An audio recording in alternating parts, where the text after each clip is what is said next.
tunapoitumia fursa hii, tunapokwenda kupata hii mikopo, tunakwenda kuhakikisha kwamba tunaitumia vizuri, tunaitumia kuhakikisha kwamba tunazalisha na tunaweza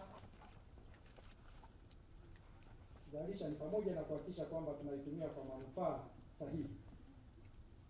Tunakwenda kuzalisha mawazo na tunakwenda kuzalisha makampuni yenye mawazo bunifu ambayo vile vile yataajiri vijana. Tunaamini kabisa taasisi nyingi zitaunga mkono kuhakikisha kwamba tunashiriki katika kuwawezesha vijana, kundi muhimu katika uchumi wa taifa. CRDB Bank kupitia CRDB Foundation tayari tumeanza utekelezaji wa mpango mkakati wa nchi Vision 2050 wa kuwawezesha vijana. Na kuwawezesha vijana si tu kuwawezesha, ni kuwawezesha vijana kushiriki katika uchumi wa kidijitali. Na naamini kabisa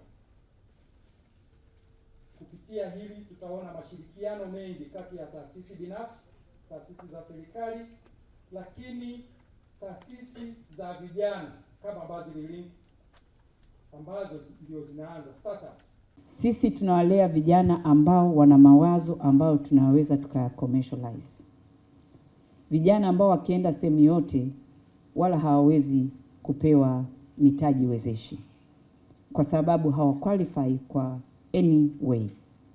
Lakini tunachokiangalia ni character, determination kwa ajili ya kuwalea vijana. Naomba programu hii tushirikiane Tanzania nzima. Sisi tuna makubaliano na vyuo 20 hapa Tanzania. Tunaomba kote tuendelee na hii program, tufanye kazi kwa pamoja. Bodi ya mikopo iko open kwa ajili ya public private partnership, kwa ajili ya kuwahudumia vijana, kwa ajili ya kuongeza uwezo wa kufanya financing kwa vijana, lakini kuhakikisha ndoto za kupata elimu ya juu na elimu ya kati ya vijana wa Kitanzania zinafikiwa. Digital literacy itaongeza uwezo wa access to education loan kwa wanafunzi ambao tunawatarajia, lakini pia itaongeza uwezo wao wanavyokuwa vyuoni in terms of learning environment.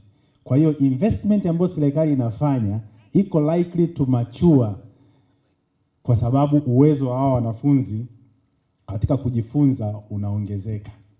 Lakini cha pili, digital literacy ina provide opportunity ya wanafunzi kuweza kujiajiri wakiwa bado wako vyuoni, wataalamu ambao watakwenda kusimamia utekelezaji wa makubaliano haya. Basi wahakikishe kwamba kwa mapana malengo haya yanawafikia vijana waliokusudiwa katika vyuo vyote nchi nzima, katika marika yote na katika jenda zote.